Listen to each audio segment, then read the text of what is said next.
Good morning, guys. Good morning, good morning, good morning. Today is what, day 4? Day 4 of celebrating Khaleesi. Khaleesi, what do you want to say? What do you want to say? Good morning. Good morning. Alright, guys, so today we are going to Animal Kingdom. It's 9 o'clock. We're heading out now, get something to eat, and then we go on our way. So, yeah. That's it. That's exactly what it says. Use the left 2 lanes to turn slightly left to stay on West Osceola Parkway. So this line is. Oh, I gotta get the receipt and the reservation. We're here, It guys. says Disney Animal Kingdom. We are here. Guys, look at this parking lot. Continue for 1 mile. This is huge. So baby, you know you have to take a picture of where we park. Now there's signs. Oh, Zones. wow.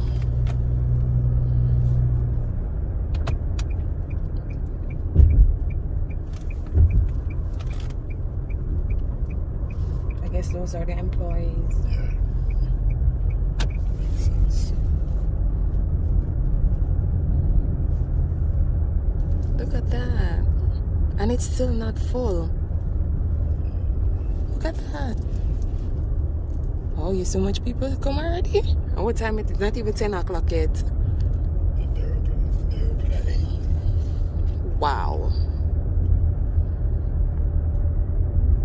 Guys, these are the shuttles that's gonna take us down by the park. Fancy, Nancy. Oh, okay. Enter the tram. Each guest must be properly seated facing forward. There is no lap sitting except for small children accompanied by an adult. Children may not ride in strollers. All strollers and wheelchairs must be properly folded up and safely secured before we depart. For the courtesy of others' friends, please no smoking or vaping on board the tram. If an item should fall while we are on our way, please remain seated and inform the nearest cast member once we have come to a...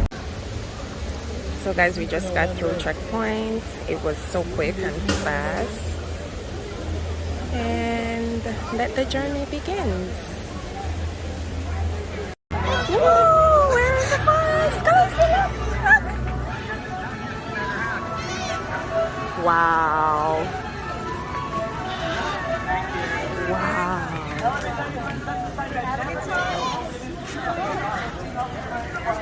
That's so beautiful. You see that tree, guys? Right there. Wow. Look at all the animals. Thank you so much for joining us for Wing Encounters, everyone. Thank you, friends. We'll be back for 4 more shows today. Our next one will be at 11:15. Thank you all so much. More importantly, we hope you have a wild time here at Disney's Animal Kingdom. We'll see you later, everyone. Guys, can you believe that tree is not a real tree? This one right here in the middle. They said it's not a real tree. Look at it. Wow. Enjoy the rest of your adventures here at Disney's Animal Kingdom. Look at this. So these are all the options we have. We have Africa, we have Pandora, Asia, it's a tough to beat bug, Dinoland, it's touch. Oh, which one you want to go?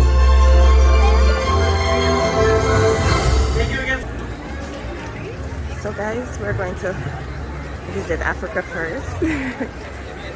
Africa in Florida. Yeah.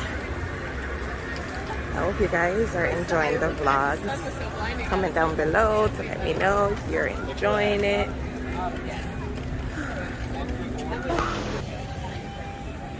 Africa. I don't remember lemons.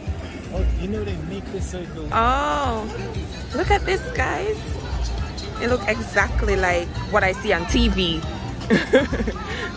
in some of the Africa communities. Yeah, but I don't want to get copyright, so.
Whoa!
All the way down. Place all those articles on the ground. I suggest all kids sit on the left hand side to get a view of some of the coolest animals we have here on the reserve. But if you sit on the right hand side, watch those hands, arms, legs, and feet as those doors are sliding closed. Tour guide here to the Harambe Wildlife Reserve. Just a couple rules of course before we get started. Please remain seated at all times. Keep those hands, arms, legs, and feet until the truck will come to a total and complete stop like we're doing just now. I see a lot of kids on our truck, so make sure they stay fully seated either on your lap or on the bench next to you. Please do not pick them up, stand them up, or hold them up to get a view of the animals. I'll try my best to get everyone here the best view of all said animals. Speaking of animals, everyone look up above your head. The copy. The okapi is strapped like a zebra, shaped like a horse, but related to the giraffe because of its skull shape and its tongue. The okapi's tongue is so long it can lick its own eyeball. To the left hand side we have the greater kudu. The greater kudu has a grayish brownish coat with thin white lines that mimic the sunlight beaming all around us, adding an extra layer of camouflage to its coat. Keep your eyes on the left hand side, all the way in the back, that is a saddle-billed stork. The saddle-billed stork has a unique yellow patch found in between its eyes on its top beak that is in the shape of a saddle, hence its name, the saddle-billed stork. Now friends, we are going to be moving pretty fast and so with some of these animals, so let's make sure we have those cameras on high shutter speed or sport mode to capture all the action we have out here today. Over to the right hand side we have a bongo. Bongo, like the drum, those animals have a unique set of horns slanted backwards at an angle, keeping them from getting caught in any bushes when they're trying to run away from their predators. Speaking of horns, to the left hand side all the way in the very, very back, you're barely going to be able to see them, but that's a black rhino. Where? Now the black rhino is a critically endangered species. Only about 5,000 of those animals are left in the world. 2 of them are kept here on this reserve for their safety, their conservation, and your education. They're currently being hunted in Africa for those horns. Those horns contain a compound known as keratin. And keratin is found in your hair and nails. And there goes number 2, friends, on the left hand side.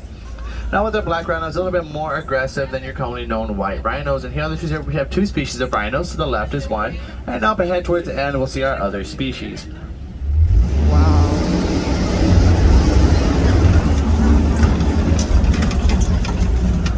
To the right hand side up on those hills are more bongos. Both the males and the females have those long beautiful horns. Now how do we know who's who? Look on the right hand side, that one has a darker coat, that is the male. The rest are females. That's the only way we can really tell which one's which. Well, one of 2 ways of course. Let's see what else. Now here in Harambe we have many endangered species, 2 of which you've already seen. The bongo and the black rhino are both critically endangered. I'll let you know how we protect these animals out in their natural habitat, and I'll let you know how you can help too at the end of our journey. But friends, we still have 12 days ahead of us, so let's leave the forest and enter the Safi River. In the Safi River, these animals are known for their jaws, known for their teeth, known for their bites. I don't mean sharks. I mean, look over to your right. Bloat of hippos and a herd of hippos. Those animals are very territorial, not afraid to take a bite out of anyone or anything that might come into their territory. They are herbivores, which means they only eat plants, but once again, they'll use those jaws for other things. Now these birds on the left hand side, those pelicans are known as the pink-backed pelicans. The pink-backed pelicans are the only species of pelicans that nest up in trees. And they nest their eggs not using their bellies like ducks or the chickens or other birds do. They actually use their feet instead. The Nile crocodile. The Nile crocodile is the largest species of crocodile in Africa, capable of eating double its body weight within a single meal. That means these animals don't have to hunt every single day. In fact, they only hunt about once a week during the summer and about once every 2 weeks during the winter. Oftentimes we see crocodiles in natural habitat, they stand very still to help conserve a lot of energy. On foot can run about 22 miles an hour. So I don't think anyone here can run 22 miles an hour, so I doubt anyone here could outrun a crocodile. They can also jump very high too. They can jump about 6 feet in a vertical position above the surface of the water. It's also been seen that some of these crocodiles can jump their entire body length in a vertical position, and the Nile crocodile can grow to be upwards of 20 feet tall. Now friends, you can see all around us we're surrounded by different bushes and different trees, but look over here on your right hand side, a very unique tree known as the baobab tree. Now the baobab tree holds so much water if an animal cannot find a watering hole, it'll dig its horns or tusks into that tree, releasing water for the animal to drink. That tree is also the first sign we're into my personal favorite part of the reserve. Everyone, welcome to the savannah. The savannah is also the largest part of the reserve and is home to many animals you might be familiar with. You might know these animals mainly because of their height, their spots, their stripes, their teeth, their horns, their roars, their speed, their stampede, or even their size. So let's come on down this hill and see what's hanging out here at the beginning of the savannah. And look at that. On the right hand side, friends, that is a Maasai giraffe. The Maasai giraffe is the tallest species of giraffe in the world. They clock in at about 20 feet tall. That actually makes them taller than this truck. Now look at her very long neck, friends. That's one thing we have in common with those animals is the neck. Not the length of our neck, of course, but what is inside of it. The giraffes and humans both have 7 vertebrae in their neck, which means we both have 7 bones, and that long neck is only, once again, 7 bones. Now over here by the trees on the right hand side, those are the Hartmann's mountain zebra. Now the Hartmann's mountain zebra live up in the mountains, able to go up and down with ease because of their hooves. Now I'm going to ask this question every single day. What color is a zebra? Is it black with white stripes? Is it white with black stripes? The correct answer? Look at its nose and that'll give you the answer. A zebra is actually black with white stripes.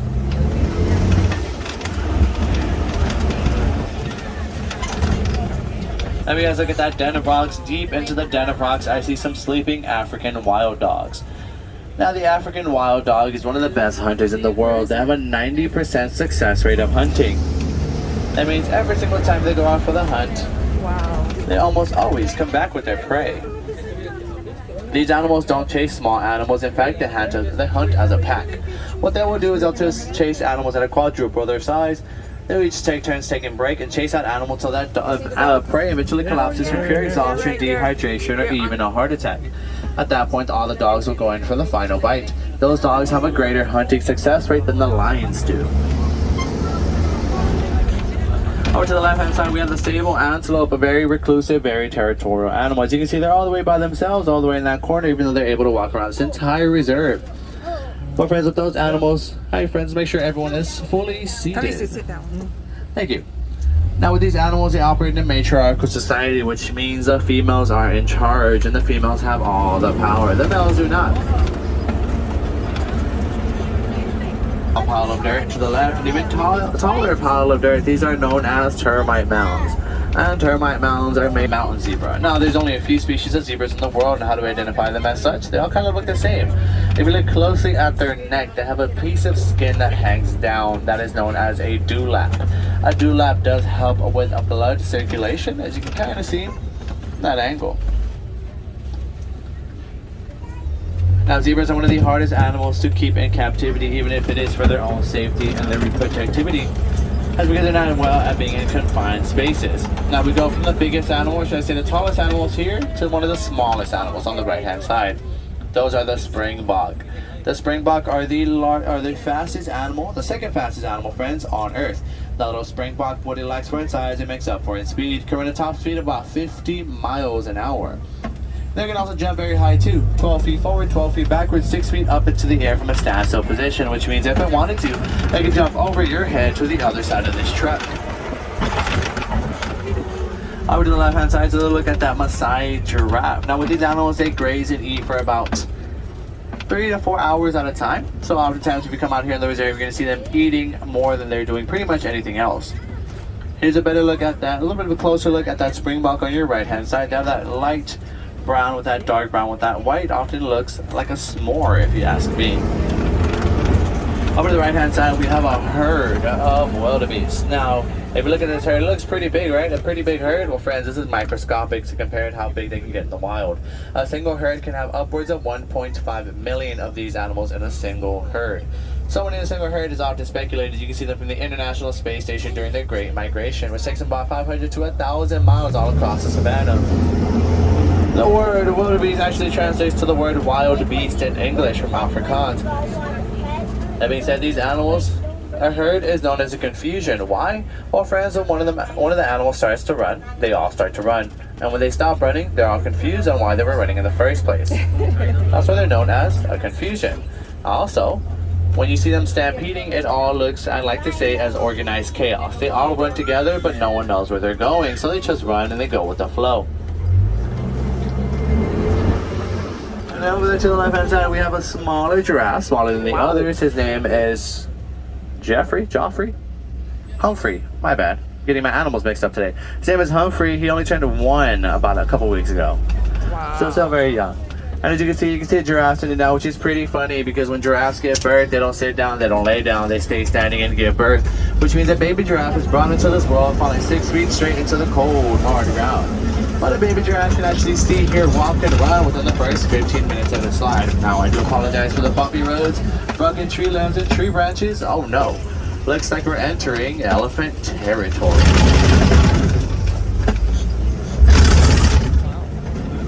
And monkey territory.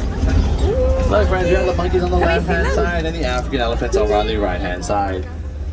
Now, with these monkeys on the left, these are the mandrill, the largest species of monkey in the world. Now, they don't look pretty big. That's because they're male. I don't see the male out here anywhere. But, of course, they're facing away from us. But in their face, they have a bright blue and a bright red coloring. If that reminds you of any monkey, that is Rafiki. Rafiki was not a baboon. He was this monkey on the left-hand side, the mandrill. To the right-hand side, that is the African elephant. Now, how do we know that's an African elephant? 3 different reasons. 1, we're in Africa. 2, the shape of their ears. And 3, the size of their ears. Now, they have the largest ears of any species of any elephants in the world, and their ears resemble the shape of the continent of Africa, which is where they're from. Now, I can't really say his name right now, but he is the biggest, the oldest, and the wisest elephant we have here on the reserve. In fact, we like to think of him as a rescue. He came from a circus a long, long time ago, and he's going to live the rest of his life here enjoying all the food and all the love he gets from all of our animal programs teams. We don't teach him to do any tricks, even though he was raised that way. We want to make sure he stays natural, how he would stay in his natural environment. Now, like I said, he is the leader of the herd, which could mean only one thing. Fingers crossed, we might spot all the other elephants up ahead. Alright, those are the rest of the herd. Now, the rest of the herd, we're about like 6 or 7. Now, they are scattered everywhere throughout this part of the reserve. Now, if you look closely at those white things coming out of its mouth, those are its tusks. That is the main reason this animal is critically endangered. Those tusks contain ivory, and ivory is worth a lot of money not only in Africa but in China, which they're shipped to after they're received. In order for the ways to get here.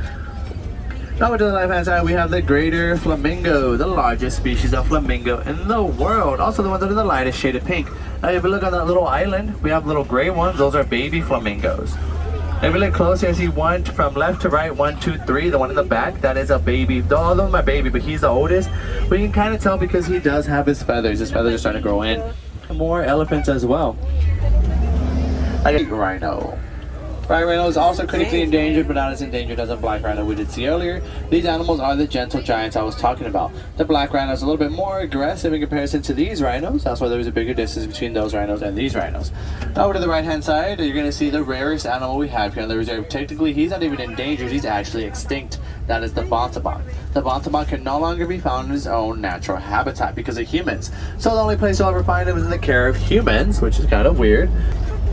The fastest animal on 2 legs, running a top speed of about 25 miles an hour, sometimes even faster. Ostriches are the largest species of flightless bird. Think penguins or turkeys. And these animals lay giant eggs. Oh, well, you look at that up ahead on the right hand side, we have ostrich eggs.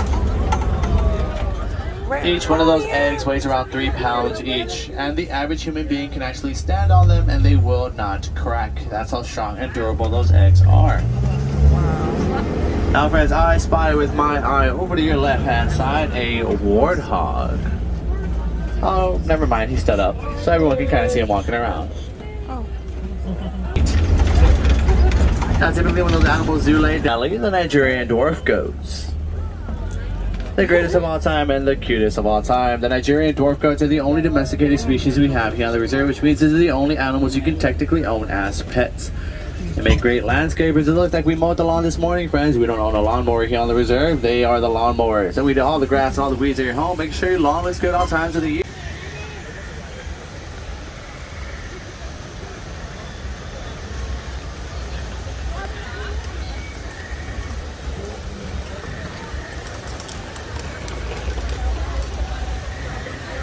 So beautiful. Digo, Pandora. Sí, sí le di unidad a Pandora. Y venimos atrás de ustedes. Pero Wow.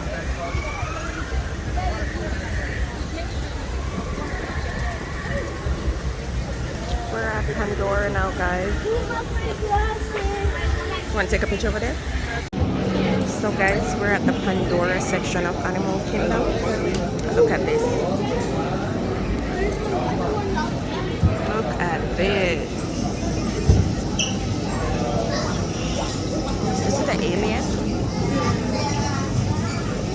Oh, babes, this came in Avatar, right?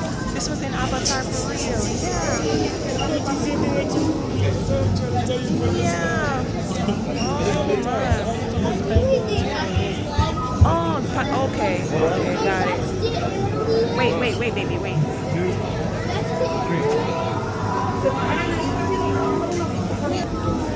Look at this, guys. Wow.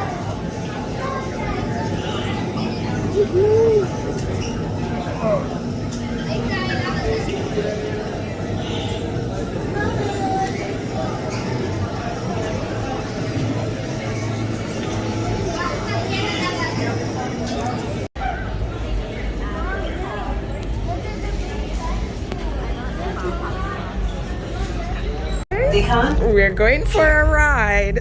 I'm scared. 1, so it's numbered.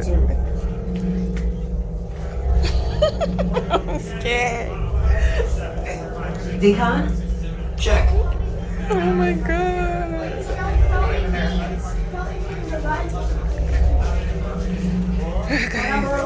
4, 5, 6, 7.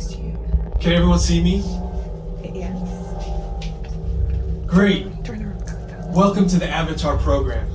Soon, you're going to have a chance to undertake an amazing Navi rite of passage, flying on the back of this powerful animal called an Ikron, or as we call it, a Banshee. The way you're going to do this is by being matched to something called an avatar. And I'm here to help you guys get ready. But first, we have to scan you for Pandoran microparasites. Alright everyone, stay on your number and move your arms a bit. Okay, start scan.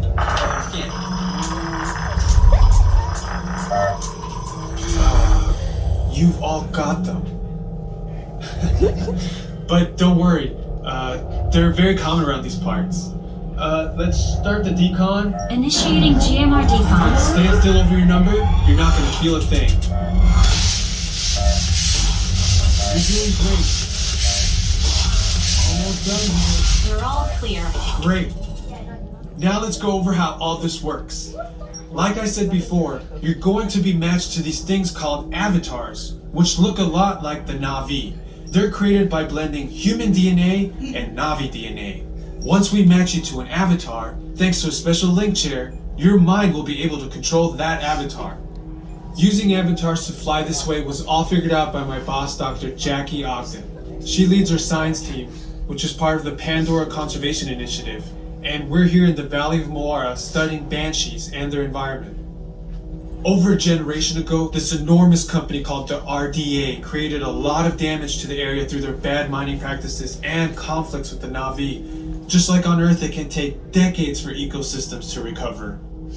One way to understand what's going on with an ecosystem is to study what are called keystone species.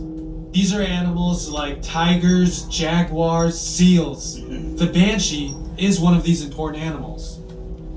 Dr. Ogden is the foremost expert on studying the Ikron and has spent years researching them. Unfortunately, banshees live high in rookeries and humans can't get anywhere near them without becoming their lunch. But the Na'vi and avatars can. In fact, the Na'vi have been riding on the backs of banshees since their earliest history. Thanks to science, avatars can ride on banshees too. That's why you're linking to an avatar. It was Dr. Ogden who restarted the Avatar program. It's because of her that you're able to go through this rite of passage today. Pandora is a breathtaking natural world. I cannot wait for you guys to see it for yourselves. So, let's get ready for our next... Huh?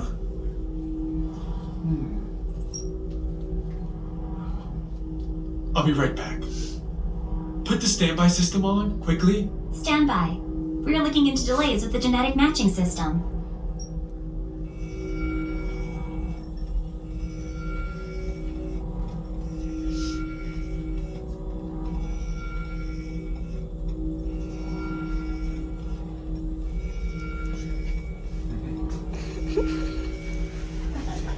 Starting system-wide diagnostics. Help us out and move around a little. Can you see me waving?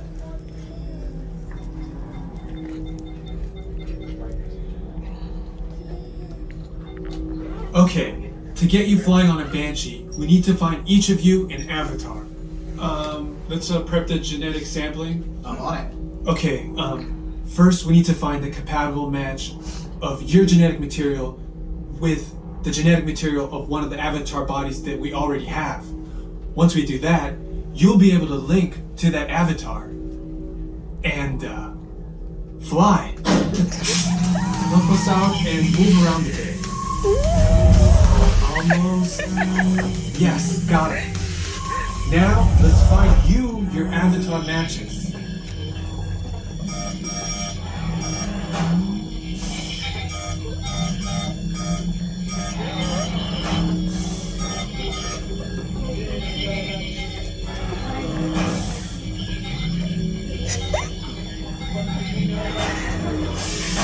All right, you've all been matched with avatars. Looks like they're ready for you in the next room. When the door opens, please go inside, all the way in, and stand over the same number that you're standing over now. And, what's your number? And I'll see you in there.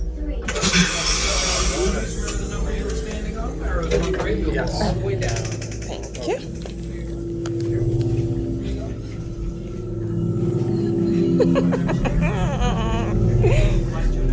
Babe, you want to go on one? I'll go on one. I'll go on 3. Go 2. Oh, you're tall. Babes, you're too tall.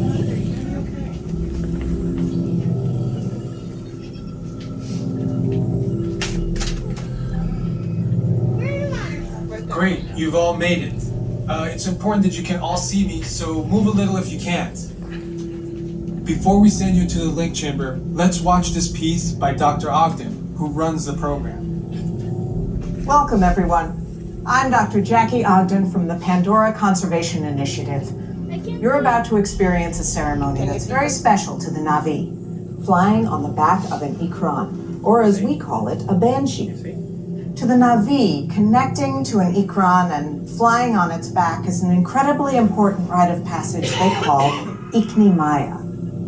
With permission from the Na'vi and in partnership with Alpha Centauri Expeditions, we can now bring this amazing experience to you.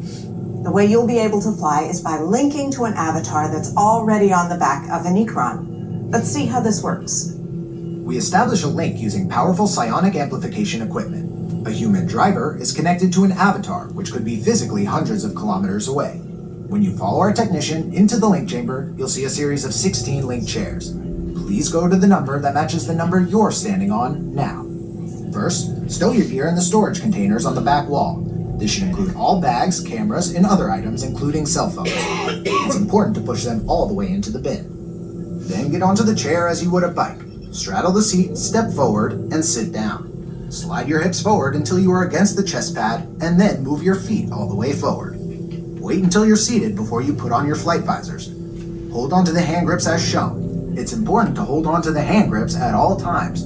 After you're seated, back and leg restraints will be firmly engaged. For your safety, throughout this entire experience, always remain seated and supervise your children.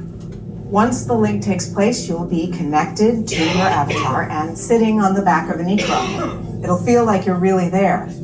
Moments later, you'll begin your flight. A Na'vi guide will lead you out. You'll experience the breathtaking beauty of Pandora, but you might also face some of its greatest challenges. Some of this flight might be intense, but trust your guide and be brave.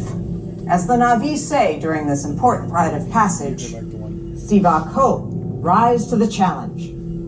Good luck. All right, you ready? Let's get you into the link chamber. Validate travelers, you will be restrained above the ground and the floor below you will move. If you have a fear of heights or prone to motion sickness or cannot remain seated during this 4.5 minute experience and would like to opt out, please let me know now. Otherwise, rows 1 through 8, you can follow me. Rows 9 through 16 after them, please. Thank you. Attention drivers, stow your gear on the back wall and then get onto the link chair the way we showed you in the video. Then put on your flight visors. For your safety, throughout this entire experience, remain seated, lean forward, holding onto the hand grips, and supervise your children. Enjoy your flight. Para su seguridad, durante toda esta experiencia deberán permanecer sentados, inclinarse hacia adelante agarrando las barras y supervisen a sus niños. Gracias. Guys, that was an experience. Listen, there's no way to describe it. That was an experience of a lifetime. Police, how was it? How was it? Good. Woo! We enjoyed it. It was great. I was screaming like crazy. That is not an experience you can really talk about. You gotta experience it to really feel what it is like. Phenomenal. Phenomenal. Woo, that was good.